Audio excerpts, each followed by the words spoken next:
¿Qué tal? ¿Cómo están amigos y amigas de esta comunidad? Como siempre un gusto, como siempre un placer. Les prometo que un día, sin que ellos lo sepan, los voy a grabar y voy a presentarles un especial de narrativas de lo que se dice antes de entrar al aire. Se va a divertir bastante, se lo puedo asegurar. Y va a descubrir secretos, esos secretos muy particulares. Querido Federico Bonazo, ¿cómo estás? ¿Qué dices? Ahora muy sonriente y de buen humor porque realmente tuvimos un preprograma espectacular. Qué lástima que no lo grabaste. No, qué bueno, hermano, qué bueno. Ricardo Valderas, ¿cómo estás? Muy bien, muchas gracias, querido Jesús, querido Federico. Un abrazo a nuestra querida audiencia. Aquí andamos bien y de buenas.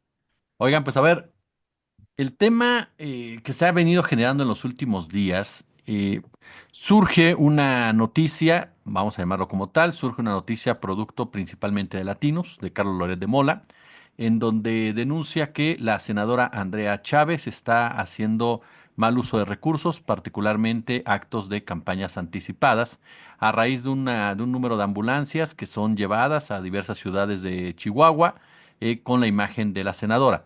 La senadora responde que no hay ningún tipo de irregularidad, ni mucho menos, que se está cumpliendo con un trabajo social de acercar la salud a los chihuahuenses debido a a las fallas por parte del gobierno de Campos, de la gobernadora chihuahuense, con quien efectivamente Andrea Chávez tiene una diferencia desde hace ya un buen tiempo.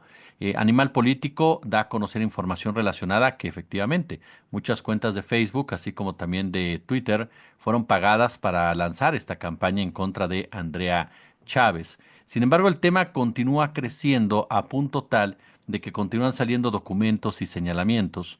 Se presenta una denuncia por parte del Partido Acción Nacional en contra de la senadora. La senadora responde que ante las instancias correspondientes va a responder de manera clara y fehaciente. Y señala, es la derecha la que está armando todo esto.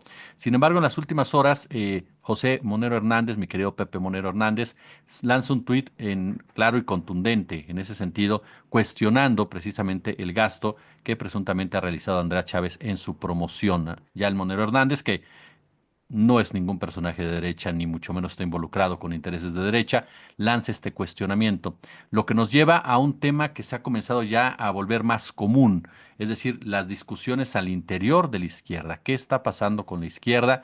¿Qué se está discutiendo y qué se está diciendo al interior de la izquierda? Y sobre todo, ¿hacia dónde va? O hacia dónde va cada uno de los grupos que conforman la llamada cuarta transformación. Y entonces ya con este contexto comenzaría contigo, querido Federico Bonazo. ¿Hacia dónde va la 4T? ¿Qué vemos de la 4T en torno precisamente a todos estos días que han sido de una u otra manera, sí, un tema que se ha opacado, si queremos verlo así, por el tema de los aranceles, por otras situaciones que se han venido presentando, pero que está ahí presente y que ha venido generando cada día más polémica? No había que ser Sherlock Holmes para anticipar que un espacio político hegemónico que cubre hoy casi todo el espectro político en México. Es decir, que puede convivir un tipo como Taibo II con un tipo como Murat en lo que se llama el movimiento. Puede convivir un tipo como el Monero Hernández con un personaje como Yunes. Eh, Ese disparate, porque conviven dentro del movimiento personajes antagónicos. Si tú dices, bueno, hay matices. No, no, ¿cuál matices? Hay personajes antagónicos en lo ideológico, antagónicos en lo que ha sido la conducta política, perdón, antagónicos en lo que es la concepción de la sociedad. Hay gente muy de derecha dentro de Morena, muy de derecha dentro de Morena. Ahora, los que, no quiero sonar, la palabra es una, pero no la voy a decir porque estamos todavía temprano. No quiero sonar petulante. Decir, bueno, hay muchas voces, me quito a mí del camino. Ha habido muchas voces. Que esto lo vienen señalando desde hace muchísimo tiempo. No es que lo señalan ahora. Hay otras voces que empiezan a señalarlo ahora. Y el tema de que señalen ahora que hay personajes dentro de Morena que hacen cosas que Morena mismo había dicho que iba a combatir o a nunca reproducir, nos habla de que hay pequeño cambio de paradigma interno donde el famoso pragmatismo político está siendo cuestionado Y creo yo que por las buenas razones. Además, podemos aplicar el más vale tarde que nunca, ¿no? No se trata ahora tampoco de hacer un reproche retroactivo, decir, bueno, pero ¿dónde estaban todos ustedes cuando empezaron a integrar a Morena todos estos personajes? Lo único que vale la pena es recordar que eso ha sido así. Y que llama la atención que ese límite hoy parezca ya cuestionado por voces muy importantes como la de Pepe Hernández, a la que aquí todos admiramos y queremos mucho. Bueno, al menos yo, tú lo has manifestado igual, Jesús, imagino que Rick. También yo soy fan del poder de síntesis de este genial caricaturista, que además es un hombre sin ambajes de la izquierda. Pero también ha habido otros como él, sin ambajes de la izquierda, que han, no digo que él lo haya hecho, pero digo, ha habido otras voces que han estado mucho menos activas en el pasado. Entonces uno se pregunta, ¿por qué? ¿Por qué ahora sí, antes no? Porque lo que hace Andrea Chávez, por supuesto que hay que señalarlo, hay que averiguar muy bien primero cómo es todo el tema de la ley, si está violando la ley. Pero a ver, queridas amigas y amigos de narrativas, los Yunes Márquez, eh, ambos padre e hijo, a ver, voy a usar la palabra presuntamente, porque hoy ya sabemos que el periodista se pasa de lanza, va, le cae todo el poder de los delincuentes que entablan batallas legales y uno tiene que empeñar la bici, el auto. A ver, estos presuntos delincuentes, ¿no habrían escapado a un escrutinio de la justicia más elemental a cambio del voto que necesitaba la 4T en el Senado? Entonces ahí, que se violara la ley, no inquietó a muchos personajes de Morena. Y a los que se inquietó fueron catalogados de, pero tú eres un progre buenandita que no entiende cómo se hace la verdadera política para transformar. Y yo siempre decía, a ver, ¿cuáles son los límites del pragmatismo político? ¿Es la ley un límite para el pragmatismo político? Si alguien viola la ley, puede ser incluido dentro del movimiento nada más porque se lo necesita coyunturalmente. Entonces, para hacer respetar la ley, porque en el fondo, ¿qué quiere? La 4T no es un movimiento, no es una guerrilla socialista, guevarista, es un proyecto progresista socialdemócrata. Entonces tampoco nos volvemos la vara, ¿no? Entonces, bueno, el Estado de Derecho sería una de las razones de ser de la 4T, ¿verdad? Lo decía el presidente López Obrador. Basta de Estado de chueco, vamos por un Estado de Derecho. Entonces, para instalar un verdadero Estado de Derecho, ¿vamos a violentar el Estado de Derecho? Entonces, no, no se condice. No hay estructura allí, ni siquiera estratégica, ni siquiera de pragmatismo político. Ahí lo que hay es soberbia y pelea por el poder. Entonces, bueno, llama la atención y uno empieza con la especulación. Cuando se trata de gente que admira y quiere, pues tiene que moderar la especulación. Es lo que lamento mucho de pertenecer a mesas de análisis político o de reflexiones políticas, porque el activista que soy, hay algunas cosas que no tienen mucho ánimo de comentar y otras que tienen mucho ánimo de comentar, pero tiene que ser respetuoso con la evidencia. Si no, la gente de narrativas diría, ¿qué pasó con Monazo? Ya no es un progre buena ondita. Es decir, entonces, bueno, una especulación que está evidente ahí es que hay línea de arriba y de que algunas voces no solo son espontáneas molestias contra el chapulineo, las prácticas y costumbres políticas deleznables del viejo prismo que se reproducen en Morena, y que este basta, este hasta aquí, ahora sí este límite, obedece a razones más políticas que de programa o ideario. ¿Qué tiene que ver con las tribus?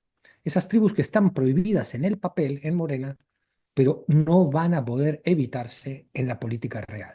Morena hoy es el espacio donde se dirime la política y por tanto, en ese espacio brutal, ese gran ecosistema, va a haber fracturas y ya las estamos viendo. No quiero ni pensar, estamos muy lejos, pero a mí me gusta siempre la literatura de anticipación. Ni pensar lo que puede ser la sangría interna en los años, a medida que nos vayamos acercando al 2030. Lo vamos a ver todo esto recrudeciéndose. Y siempre habrá que poner un letrero en la cabeza o en las pantallas a todos los que participan de esta discusión, que brille así, que diga PRD, PRD, acuérdense de PRD. Entonces, cosas peores ha hecho Morena en tantas campañas y han hecho, de las que ha hecho ahora Andrea Chávez, mucho peores. Pero ahora está brinca. Bueno, querida audiencia, ¿ustedes por qué piensan que ahora brinca? Aquí lo dejo.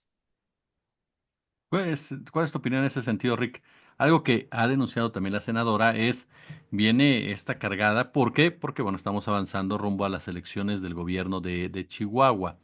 Se ha comprobado también, eso es cierto, que hay una campaña de la derecha en contra de Andrea Chávez. Sin embargo, aquí comienza a ver la crítica desde la propia izquierda. Aquí comienza a ver la crítica desde el propio partido, desde el propio movimiento. ¿Qué lectura le das tú? Lo primero, que no es un caso aislado, se ha hablado de la rotulación, y no solo del servicio de salud, de la rotulación en general. Cada que hay nuevo sexenio, sobre todo en los municipios, llega el nuevo partido con sus nuevos colores y es un negocio multimillonario el del cambio de la estética y que no se dialoga porque es un negocio de los partidos políticos. O sea, hay que hablar en términos como los que está exponiendo Federico, que me parece brillante, que acá nos reviva un poco de la teoría de von Birxman del Realpolitik, ¿no? Es decir, qué tanto es pragmatismo, qué tanto es en realidad la configuración de la práctica política en el hecho, ¿no? Y lo que a mí me parece chistoso, sobre todo en la lectura de quienes están participando y todo, es que no se hable de eso, ¿no? Llegó también el Partido Morena y hay que ser muy críticos, ¿no? Respecto a la evidencia. Y a ver, Andrea Chávez no es la primera que pone su cara en ambulancias de lujo. Eh, a lo mejor es el objetivo ahora de la competencia política, pero no es la única. Y también es una cosa que se viene diciendo desde hace mucho. Pasó con la administración de Beite Nayarit, pasó con la administración de Enrique Alfaro en Jalisco, con la administración en Guerrero. Las disputas por esta permanencia discursiva en la obra pública, bueno, lo estamos viendo incluso en el Tren Maya, ¿no? Que se apropia de la identidad maya de la comunidad y las comunidades mayas que están en contra de que se use el término para definir el tren. Tenemos como estos dos niveles de discusión que me parece que se están concentrando solo en la persona de Andrea. Más allá de que, pues sí, no debería de pagarse con dinero público la promoción de absolutamente nadie. Yo creo que si el verdadero ímpetu de Andrea fuera llevar salud a los municipios, lo puede hacer sin su cara en las ambulancias, sin lugar a duda. Y esto es lo que detona el problema. Y gestionarlo de otra manera o llevarlo hacia las rutas de las disputas partidistas, pues invisibiliza de alguna manera la discusión respecto a un qué vamos a hacer con cada que aparece una nueva administración y que quiere pintar las esquinas con el color del partido. A mí, yo en Guadalajara habito una zona muy cercana a la Secretaría de Movilidad y la cantidad de rotulación es apabullante. Pensemos en todas las patrullas de un municipio como Guadalajara, que es metrópoli, y la cantidad de dinero que eso implica. Entonces, yo de verdad es que me esforzaría más por ir quién fue el proveedor de Andrea, por qué se decidió ese proveedor, en qué términos se hizo el sistema de contratación, si hubo adjudicación directa, si hubo concurso, porque incluso sabemos que los concursos en licitaciones pues son bastante limitativos en el país. Y bueno, en ese nivel de discusión me parece que es deplorable, ¿no? Que una persona utilice el presupuesto público para hacerse promoción, sobre todo justo en un momento en el que es tan importante para este personaje, pues tomar, ¿no? El territorio de alguna manera, por decirlo de alguna manera, no tomar con armas ni nada de eso. Y entonces está la otra discusión, que también es real, ¿no? Que ambas realidades pueden coexistir. También es cierto que hay una campaña en contra de Andrea, también es cierto que hay una campaña en contra de la Cuarta Transformación y también es cierto que se invierten, es otro nudo o otro agujero en donde no podemos saber de dónde provienen estos recursos. Se habló incluso en una mañanera de cantidades respecto a la aplicación de bots en redes sociales respecto a ciertos temas. Y yo me pregunto, vamos a regularlo, vamos a cuestionarlo, nos vamos a quedar en el debate moral. Y considero que puede haber otras discusiones más fructíferas en donde podamos hablar justo de cómo se va a ejercer el presupuesto público. Por ahora mismo me quedo yo no sé si Chihuahua quiere votar por una persona que necesariamente pone su rostro en ambulancias. Me parece que incluso el acto es un poco señalable, ¿no? De alguna manera. Y no sé qué tanta ventaja le pueda dar al político el aparecer su rostro en todos lados. Me imagino que hay alguna manera de medir este impacto. Yo no lo conozco, soy muy honesto. Sin embargo, sí he visto presencialmente que todos los políticos lo hacen. Todos los políticos al llegar lo primero que hacen es rotular todos los municipios, todos los estados. Lo vimos en Jalisco cuando Tlajomulco se tiñó de naranja la llegada de Enrique Alfaro y después llegó a Guadalajara, después pasa a Zapopan y así se van pintando. Y yo no creo que eso sea algo de primera necesidad, no creo y creer es acto de fe, ¿no? Yo lo reconozco, no estoy partiendo del hecho, simplemente considero que ese recurso se podría utilizar en otra cosa y que tendría mayor impacto a la ciudadanía, solo que estamos acostumbrados a la política pública visual. Por eso, a diferencia de en otros países, se levantan las calles a las 4 de la tarde para que todo el mundo tenga en el imaginario que los gobiernos están trabajando, cuando en realidad solo están poniendo carpeta asfáltica deficiente y por eso tenemos la cantidad de baches que tenemos. Pero en el ideario colectivo se queda, pues esta persona hizo tal cosa. Si lo hacen de noche nadie se da cuenta. O esa es la idea que tienen algunos políticos. Y bueno, creo que hay que señalarlo. Yo creo que la verdad hicieron un gran trabajo. Aquí me regreso al narrativas de la semana pasada. Me parece que es muy valioso escuchar a los integrantes de la 4T que están preparados tanto política como estructuralmente. No creo que se deba de ignorar una denuncia como la que hace Pepe Hernández, a quien sí, evidentemente admiro mucho, me encanta su trabajo. Pero más allá de que si a mí me gusta o no me gusta, me parece que es un tipo que es inteligente, me parece que su capacidad de abstracción también es bastante envidiable y que no considero que es una persona que se preste a los golpeteos de la partidocracia. Lo hace desde un lugar esencial, que es la de la curaduría del movimiento al que él pertenece, supongo. La crítica también, este punto, tanto del tuit por parte de Pepe, como también señalamientos de hace unos días del maestro Lorenzo Meyer y de Sabina Berman por el caso Cuauhtémoc Blanco, han llevado a un tema que de repente parecería, por decirlo de alguna forma, no fácil de tratar, que es la crítica al interior de la 4T, ¿no? Y sin embargo comenzamos a ver esa crítica, que Fede. ¿Qué tanto se vuelve sano en un momento dado esa discusión, esas críticas? ¿Qué tanto se fractura un movimiento? ¿Qué tanto no se daña, sino que incluso son necesarias que se vayan desarrollando para la maduración también de un proyecto que puede parecer que tiene muchos años, pero seamos claros, Morena no tiene muchos años y el proyecto como tal tiene 6 años en el poder, ni siquiera tiene 7 años en el poder, tiene 6 años y lo que va corriendo el gobierno de Sheinbaum, que si lo comparamos ni siquiera llega al proyecto del Partido de Acción Nacional, que duró 12 años, y del PRI, bueno, ni hablar, ¿no?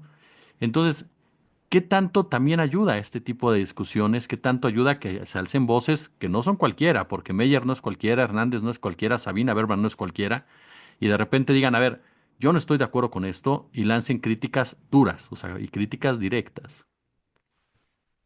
Es muy importante. Salgámonos de la suspicacia con la que yo estaba en la primera intervención y hablemos ahora de la virtud de la crítica y la autocrítica. Es muy importante. Más allá de lo que uno pueda interpretar como oportunidad, por qué no se hizo antes, por qué se hace en determinados momentos, por qué se hace sobre ciertos personajes y no se hace sobre todos los que tienen malas conductas. Claro, porque responder esas preguntas nos obliga a plantear la hipótesis de que hay luchas internas de poder, ¿no? Porque si la defensa del ideario fuera lo que hubiera motivado la autocrítica en el pasado o en el presente, la hubiéramos visto manifestarse esa autocrítica de otra manera, en términos más generales, señalando a todos los que incurren en prácticas que son denunciables o incorrectas o inmorales, esta selectividad de la autocrítica nos habla de luchas internas del poder. Pero dejando eso de lado, que me parece evidente y nada trivial, remarcando eso, más que dejándolo de lado, remarcándolo, vamos a que esto va a significar el fomento de parte de la dirigencia o las voces protagónicas o relevantes o que tienen influencia de la 4T para entrarle a la práctica de la autocrítica, bienvenida. Bienvenida siempre la autoconciencia, el coraje intelectual, el valor. Y para eso tenemos que despojarnos. Yo no sé cuántos programas de narrativas hemos llevado diciendo esto. Debemos despojarnos de la tentación del estigma. Este es un tal, un tibio, un blando, un robalo, un buena ondita, porque cuando se estigmatiza al que hace la autocrítica desde el campo de la justicia, de la izquierda, del movimiento popular, se anulan esas voces, quedan marginadas, pasan a una periferia, se van a una suerte de exilio público. ¿Por qué denunciábamos que el estigma es algo que usa la derecha y que no debemos usar nosotros? Por esta razón. Entonces, eso es fundamental. Promover el pensamiento crítico, para mí, la revolución de las conciencias tiene que ser en serio y a fondo. Y si es en serio y a fondo, implica desarrollar el pensamiento crítico, implica una pedagogía de pensamiento crítico, donde los que más saben, de los que las voces más inteligentes, los que tengan más talento pedagógico, puedan comunicar la urgencia, la necesidad, la importancia de desarrollar el pensamiento crítico. Es decir, ¿qué quiere decir el pensamiento crítico? Que no vamos a recibir únicamente lo que nos dicen aquellos líderes políticos o aquellos funcionarios o gobernantes, nada más porque sí, que vamos a aprender a cuestionarlos porque vamos a reconocer que la causa no es la defensa de un líder, de un caudillo, de una presidenta en sí, sino que la causa es la justicia social. Esa es la causa de la izquierda. Esa es la causa de un México muy adolorido, que tiene deudas milenarias con la justicia, en todas sus dimensiones. La justicia penal, la justicia social, la justicia mm, contra para los pueblos originarios, la justicia con las mujeres. México tiene una deuda enorme con la justicia en todas sus dimensiones. Entonces, bueno, esa es la causa. Y hay instrumentos para llegar a esa causa. Bueno, Morena es uno, un gobierno de talante de izquierda es otro, una presidenta como tenemos que combina una sensibilidad innegable en sensibilidad social con una sabiduría científica, con más apegada a la realidad a través de diagnósticos más valientes. Es una gran combinación. O sea, en Claudia Sheinbaum hay una gran combinación de virtudes. Aún así, la causa es una mucho mayor, por la que tenemos que pelear todos cotidianamente, cada cual en la medida de lo que puede, cada cual en sus trincheras de pequeña o mayor influencia en redes sociales, cada cual como pueda y considere necesario. Pero también es una tarea ciudadana y de la sociedad. No puede ser únicamente el tirarse en el sillón a ver la tele o hacer lo que a uno le guste y decir, lo está haciendo mal el gobierno, lo está haciendo bien. No, bueno. Y parte de saber si el gobierno lo está haciendo mal o bien es el pensamiento crítico. Es decir, no perder la brújula, decir, esto está mal. Se puede entender que esto ha sido una alianza coyuntural necesaria para poder transformar en otras áreas, pero esto ya no. O hay que disputar que ciertas alianzas que hoy parecen necesarias, llevadas en el tiempo, pueden ser catastróficas. Entonces, hay que hacer el ejercicio de la anticipación, cuestionar a nuestros gobernantes, ayudarlos, tantas veces lo hemos dicho, que cuando uno eleva ciertas críticas al desempeño de nuestros gobernantes, por más bien o mal que nos caigan, es ayudarlos a que también vean. Si la presidenta dice, escuchemos al pueblo, y es uno de los paradigmas de la doctrina obradorista, pues como pueblo hablemos y nos van a escuchar, espero.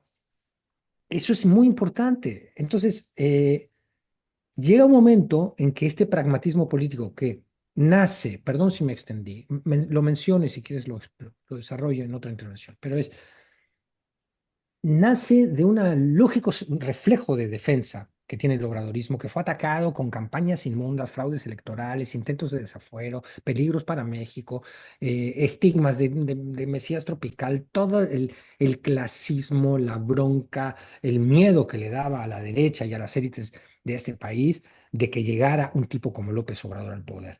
Y López Obrador vivió en carne propia que si no hacía ciertas alianzas no iba a llegar al poder. Y que si no llegaba un tipo como él al poder, muy difícilmente iba a poder llegar en algún momento al poder un proyecto de izquierda y de justicia social.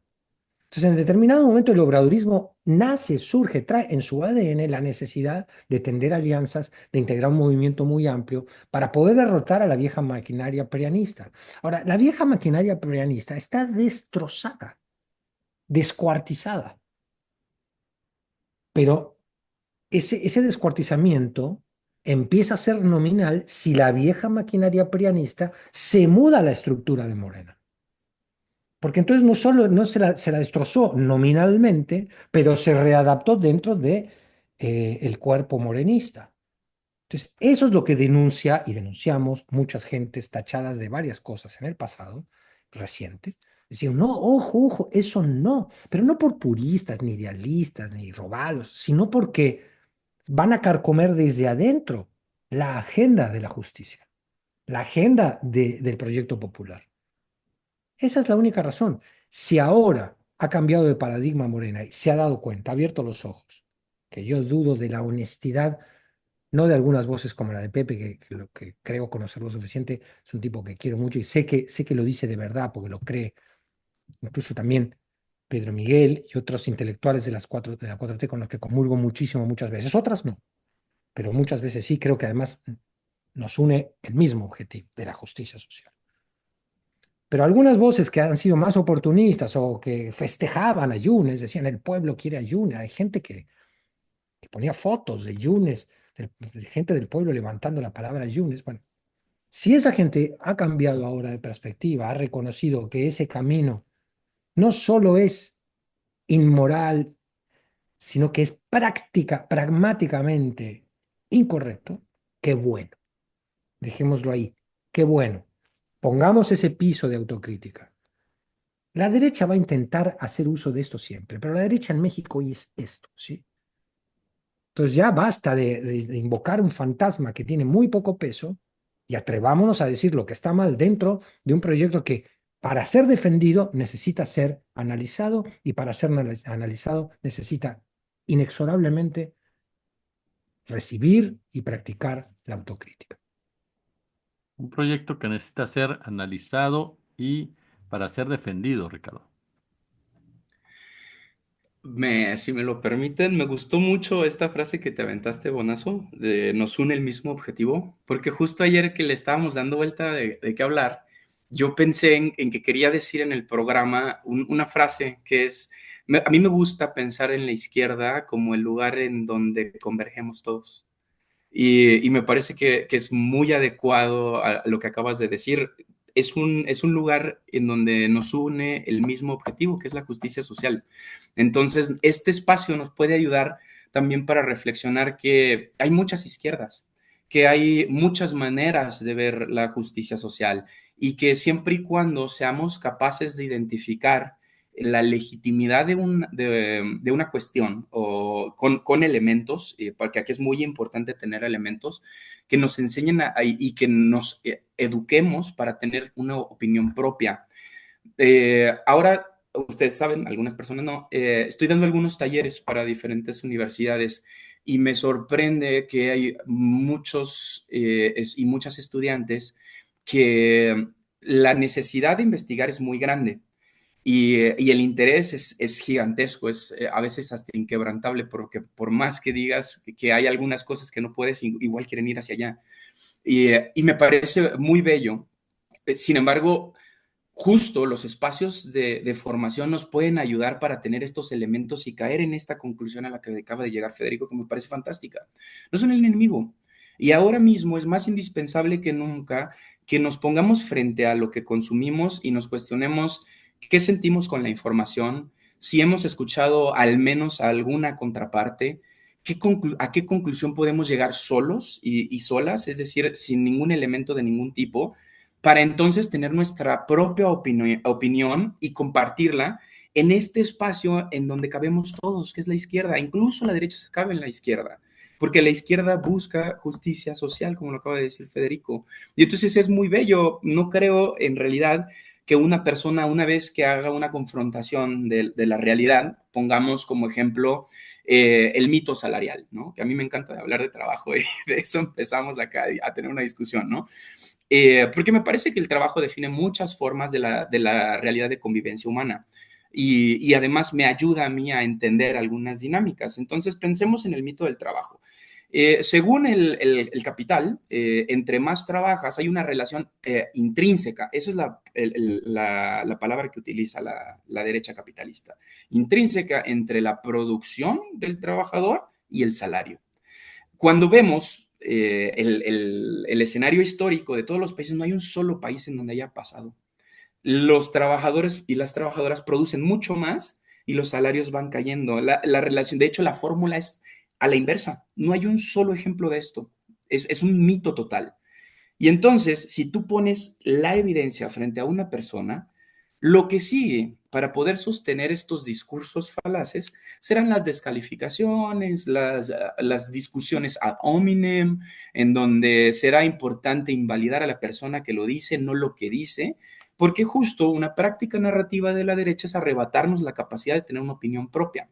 Y me parece aquí que el punto sobre la I es que, o lo que blinda Pepe en esta discusión es que es un tipo con la evidencia enfrente y es indiscutible que tiene un punto. Y entonces, ¿qué más da quien lo diga? Hay un punto legítimo, hay un tema que atender, por eso empecé con el tema de los rótulos. Hay una urgencia porque los gobiernos todos, de todos los colores, no se malgasten nuestro dinero, porque es nuestro dinero. Nosotros trabajamos y pagamos impuestos. Los que no pagan impuestos son Salinas Pliego y esos millonarios que tienen para pagar millones a despachos para no pagar otros miles de millones. Las personas de al día a día, como Federico, como Jesús, como yo, pagamos todos impuestos en la misma medida. De hecho, somos más los contribuyentes menores que los grandes contribuyentes. Por eso es tan importante el libro de Viri Ríos, de Así no es, creo que se llama, en donde No es estadísticamente te normal. habla de este, no es normal, estadísticamente te habla de estas realidades. Y me parece que es brillante porque frente al argumento inamovible de él, es desdenable o no sé qué adjetivo utiliza Pepe para referirse a la promoción de una persona con dinero público, bueno, pues sí, Inmoral, dicen. pongámoslo. Ajá, es inmoral, justo, justo. Y a ver, yo comencé sin conocer la palabra usando el mismo adjetivo que Pepe. Es que es inmoral que una persona que tiene acceso al dinero de los contribuyentes, que a veces no pagamos ni siquiera, no alcanzamos a llegar a la renta. Y hay gente que usa ese dinero que nosotros producimos para poner su cara en una ambulancia. A ver, sí, por mínimo es inmoral. Y entonces, si ya tienes elementos para tener la discusión, hago la misma invitación y yo sé que es bien descortés ser repetitivo, pero no puedo decirlo mejor que Bonazo, la verdad es que no puedo. Y hago la invitación a que si hay una discusión real, la tengamos y no le tengamos miedo a los adjetivos, no le tengamos miedo a los señalamientos, porque de todas maneras, cuando de alguna manera creces simpatizando con la izquierda, es una cosa a la que estás acostumbrado. Te dicen rojo desde siempre, rojillo, los más despectivos. ¿Por qué ahora los adjetivos son más graves? No, enfrentemos la realidad como es y hagamos caso a los señalamientos que son legítimos. Ahora, ¿qué tanto, Fede? A ver, Morena, desde su fundación, ya lo expresabas tú en tu primera participación, se formó de diferentes cuadros, de diferentes personalidades. Gente totalmente contraria, incluso, que no te los imaginas jamás en un mismo concepto político.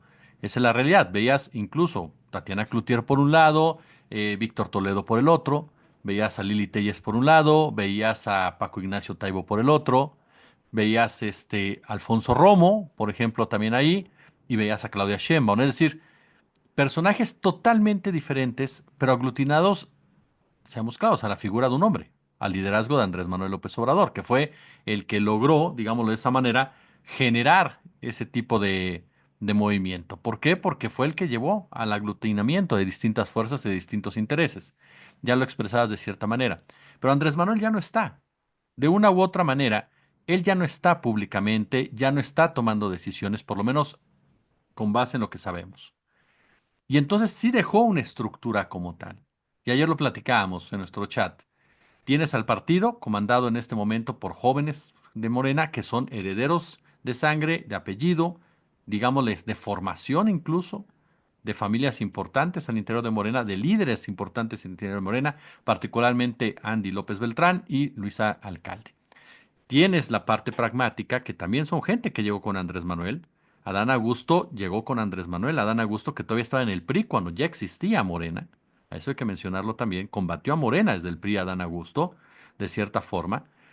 Y llegó Ricardo Monreal al PRD de la mano de Andrés Manuel López Obrador. Es decir, los dos personajes que se le cuestionan mucho a Morena hoy por su pragmatismo, llegaron de la mano del líder de Morena, del líder histórico. Y tienes en el Ejecutivo a la heredera ideológica de Andrés Manuel López Obrador, como mucha gente la definió, incluso como ella misma ha logrado colocarse como la persona adecuada para darle continuidad a lo que comenzó Andrés Manuel López Obrador. Entonces son tres aspectos de Morena que están ahí, perfectamente claros, digámoslo de esta forma, en la toma de decisiones o por lo menos en la discusión que se está llevando a cabo. No sería, ¿tú cómo lo ves? ¿Es sano, no es sano? Y lo platicábamos incluso ayer, que se den este tipo de situaciones pensando incluso hasta en decisiones, sobre todo cayendo en cuenta que quien los unía, pues ya no está. Porque yo no sé qué tanto el liderazgo de Claudia le interese a la propia Claudia en un futuro no lejano mantener a gente como Monreal o Adán, o al propio Adán y Monreal mantenerse dentro de una estructura de poder en donde Claudia va a llevar la mano en muchas ocasiones, si no es que en todas. ¿Cómo entendemos esto? ¿Se puede dar un ejercicio incluso en ese marco? ¿O de plano es nocivo en todos los sentidos que haya este tipo de diferencias políticas? Creo que la respuesta no es unívoca, es decir, no solo es nocivo y no solo es virtuoso, que se den incluso rupturas en Morena. Algunas rupturas que pudieran darse serían virtuosas, porque todavía la que comanda este proyecto político es una persona de convicciones más que probadas, de convicciones de justicia social, de convicciones de derechos, de convicciones de combatir el viejo elitismo, clasismo y el privilegio, de realmente redistribuir la riqueza, de recuperar nociones como la soberanía alimentaria, la soberanía energética, con una visión además, por lo menos, si no radicalmente ecologista, por lo menos con una perspectiva ambientalista. Es decir, Claudia Sheinbaum, lo reitero, segunda vez que lo digo en este programa, tiene una conjunción de virtudes enormes y es la que hoy comanda este proyecto político y el país. Qué bueno, aprovechémoslo. Porque una cosa es López Obrador y Claudia Sheinbaum y otra es lo que pueda venir en el 30. Con respecto a lo que tú decías y preguntabas y un poco analizabas, para estos lobos de la política, 5 años es nada. Están haciendo así en el colmillo pensando en el 30. Ni siquiera en el 30, en el 28, en el 29, cuando las cosas empiecen a dirimir adentro. Sí, como el viejo PRI. Ese es el problema de no tener instituciones estatales y partidistas sólidas que filtren el oportunismo político un poco y que mantengan la agenda de justicia social, de derechos, que ya hemos enumerado, como brújula de la práctica política.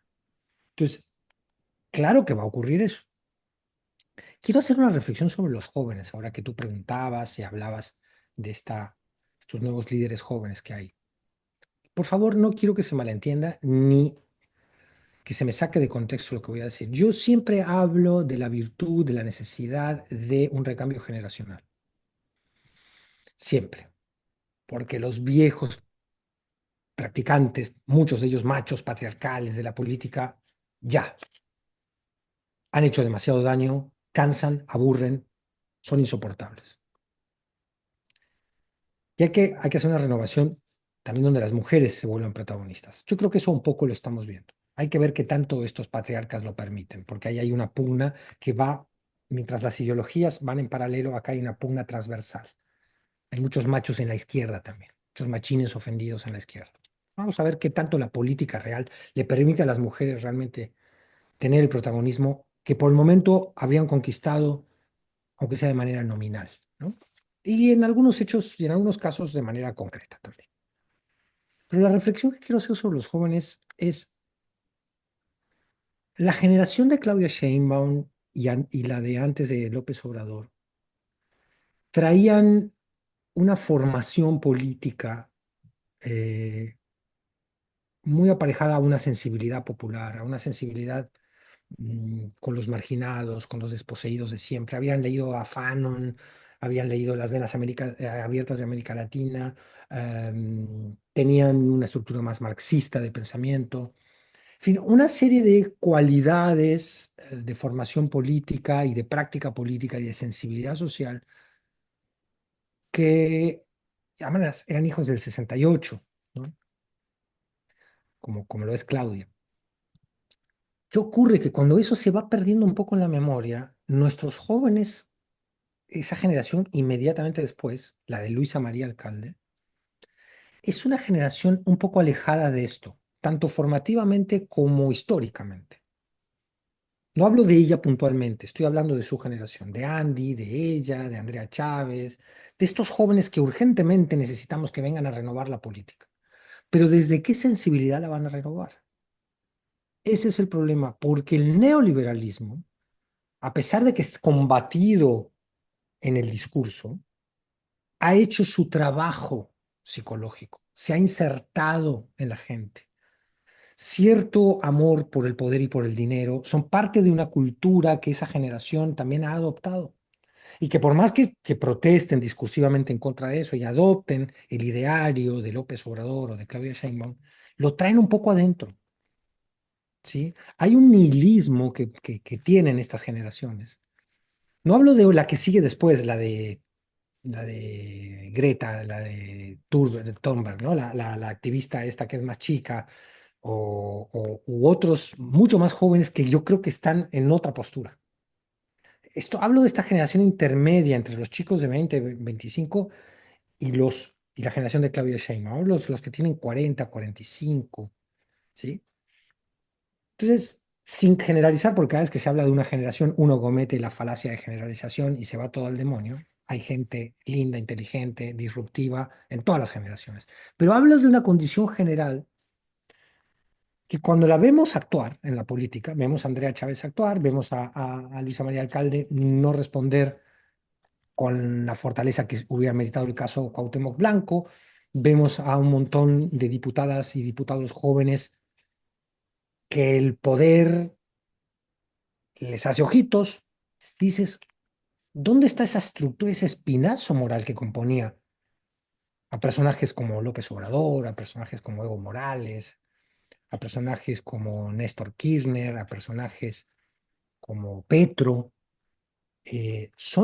como Lula, son la misma Dilma Rousseff, son personajes de la izquierda que traían otro contenido. Yo no quiero hacer acá tampoco un reduccionismo de que aquello era ideal, pues fueron personajes del poder y han sido personajes del poder y como personajes del poder han sabido más o menos entablar relación con los poderes fácticos y han cedido y claudicado ante los intereses de esos poderes muchas veces. Pero a lo que me refiero es que traían un ADN más contaminado por la Revolución Cubana, por ciertos ideales, si se quiere, que no los veo tan claros en la generación a la que me estoy refiriendo. Entonces, pues hay que cuestionar un poco a esa generación también. Porque en el envión de la urgencia de la renovación generacional, que yo siempre apoyo en todo ámbito y mesa de análisis donde estoy, digo, sí, ya que vengan los chavos, porque de la vieja política estoy harto. Ahora, si Andrea Chávez va a hacer lo de las ambulancias, pues es la vieja política, compadre. Lo pongo como ejemplo, tampoco quiero que hagamos un énfasis en Andrea Chávez, nada más, ¿no? Hoy es un ejemplo. Entonces, bueno, ¿cuál es la agenda de estos chavos, ¿no? No quiero cuestionarla por la edad, la quiero cuestionar por los elementos que he puesto aquí sobre la mesa para que lo analicemos entre todos, ¿no? Y otra cosa más, y con esto cierro, tú dices, todas estas personalidades tan disímiles que se aglutinaron en torno a la autoridad de López Obrador. Sí, pero se aglutinaron en torno a la oportunidad política de acceso al poder. que generó López Obrador, no al ideario obradorista. Entonces hay que entender muy bien eso. Una cosa es decir, yo estoy con López Obrador porque es un vehículo para que yo sea gobernador, para que yo sea senador, para que yo tenga fuero y pueda evitar las acusaciones penales que sobre mí pesan. Y otra es decir, no, yo estoy con López Obrador como está la vieja guardia, los que siempre hay que celebrar, como Armando Bartra, por ejemplo, ¿no? Toda esa vieja guardia que dices, o Lorenzo Meyer, que es una vieja guardia que está por convicción política, de justicia, ¿no? Entonces, bueno, ahí lo dejo. Elementos para el análisis, queridas amigas y amigos de narrativas. Mira, precisamente te adelantaste un poco. A eso voy también para Rick. ¿Qué tanto está haciendo no agua, pero qué tanto se está dando un enfrentamiento natural, normal, esperado incluso, les soy honesto, por diversas personalidades, entre aquellos que se sumaron por convicción y aquellos que se sumaron por un interés netamente de poder? Bueno, ustedes saben que yo medio discrepo en que sea natural y que sea además depurar, porque desde donde yo lo veo, y evidentemente me puedo equivocar, no estoy diciendo que tenga ninguna razón, el sistema, el sistema partidista carece de mecanismos de curaduría institucional. Y al carecer de mecanismos, y de hecho les hice la pregunta una vez terminando narrativas, ¿cuáles son los espacios que tiene Morena para esto? Bueno, no son espacios vinculantes, es decir, se someten a discusión, pero no tienen una aplicación real en la vida cotidiana de la práctica política. Y entonces lo que estamos viendo no es que llegan los relevos generacionales por una generación menos educada políticamente, sino que llegan quienes más capital tienen, ya sea capital político, capital intelectual, capital, y justo al carecer de estos mecanismos se replican las mismas prácticas de, a ver, Kimberly Clark no le iba a heredar al más capaz su empresa, ¿no? Se lo hereda a su hijo porque son las prácticas del capital, pertenecer con todo el capital acumulado que haya generado cualquier cosa, todo es capitalizable y en términos políticos más, se habla mucho de capital político. Entonces, en tanto no nos salgamos de esa narrativa, esto únicamente desde donde yo lo veo, y otra vez insisto, esto es solo mi postura, desde donde yo lo veo solo desgasta una idea de convergencia dentro de los mismos principios. Solo para mí, sí es problemático que ocurran estas cosas porque expone las mayores debilidades de un movimiento que a mí me gustó mucho una columna que se publicó en El País, se las compartí, que separaba al movimiento del partido, ¿no? Y creo que es una discusión muy poco tocada. Creo que al único que le he escuchado directamente es a ti, Jesús, y a Vanessa, la autora del texto. Y me parece relevante porque hay gente dentro de Morena, le pese a quien le pese, que sí forma parte de un movimiento, que sí forma parte de una colectividad, de una estructura social que busca justo la justicia social, valga la redundancia. Entonces, entre que ocurre esto y ocurre la práctica política, cuando se exponen este tipo de sucesos que no son más que otra cosa de la misma política de siempre, de las mismas prácticas capitalistas, de alguna manera sí dañan la idea de las personas que pertenecen al movimiento. Por, por mí, sí hay algunos procesos de depuración que son necesarios, pero hay otros que a lo mejor no son tan alarmantes, ¿no? A mí personalmente me parece problemático el esquema en el que decidimos cómo se gasta el recurso público, no lo que hizo Andrea. Lo que hizo Andrea es algo que hacen todos los políticos, Claro, todos. sí. Entonces, la verdadera discusión está en que lo hace una mujer que se dice de izquierda, que además entra al mundo político a partir de un partido que sí se asumió de izquierda. Nosotros en la práctica podemos discrepar en qué lugar del plano cartesiano político se ubica Morena.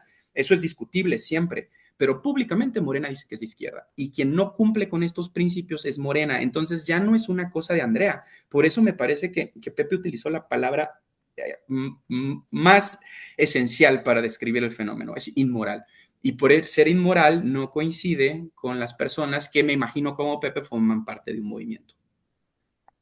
Finalmente, y en este punto vamos vamos entendiéndolo. Tú mencionabas al principio, quedó Fede, el tema PRD, el tema de las tribus.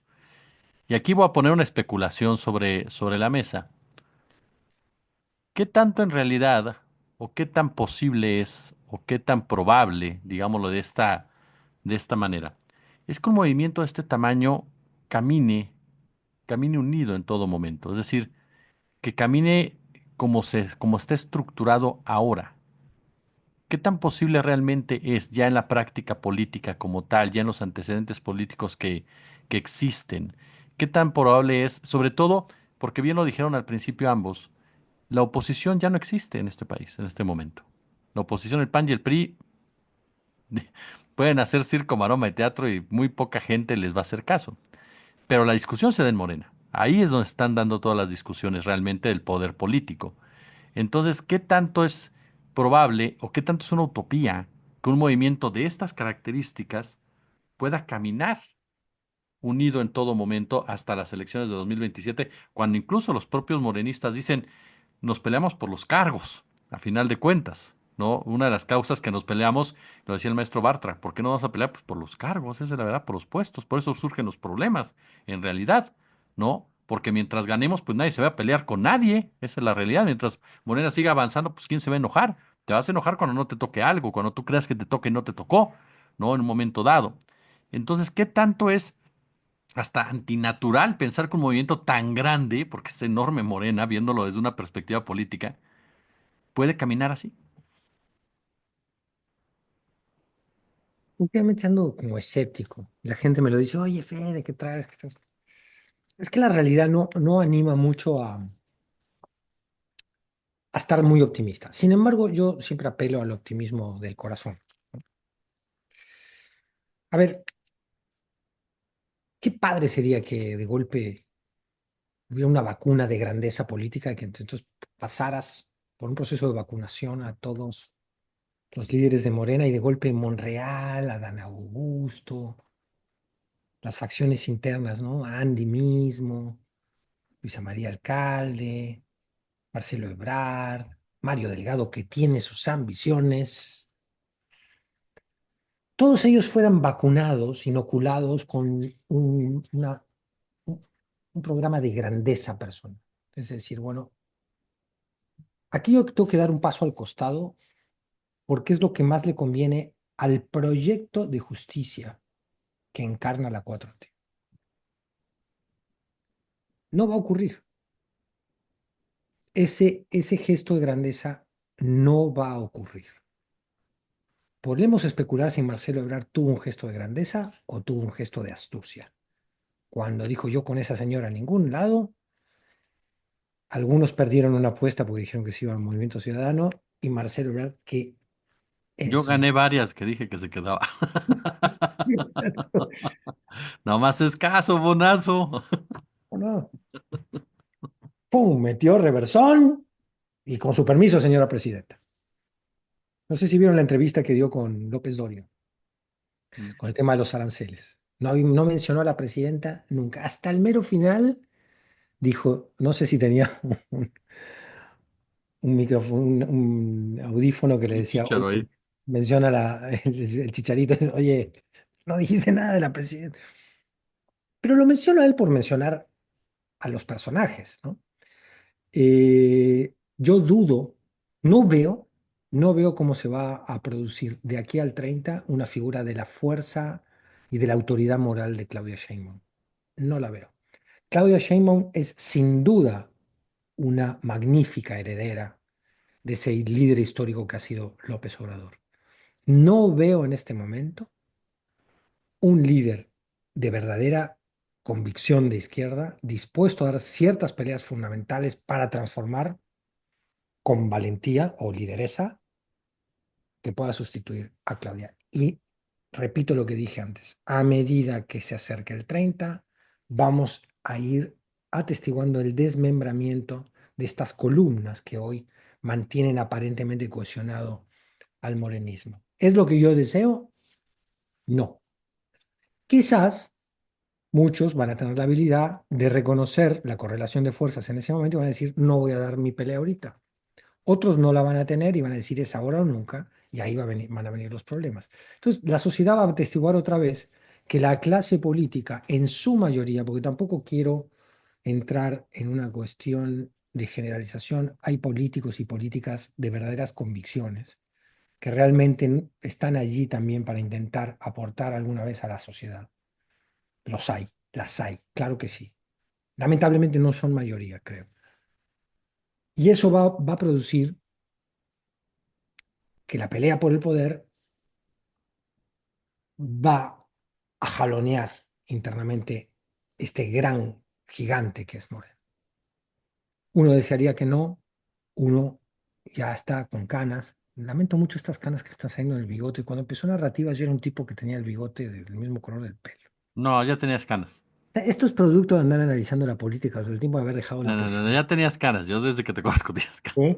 ¿Sí? No, es que, Puedo mostrarte el video.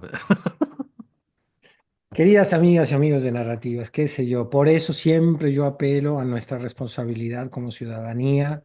No le dejemos todo en las manos a los funcionarios, a los gobernantes, a los políticos. Hay que criticarlos, estar sobre ellos.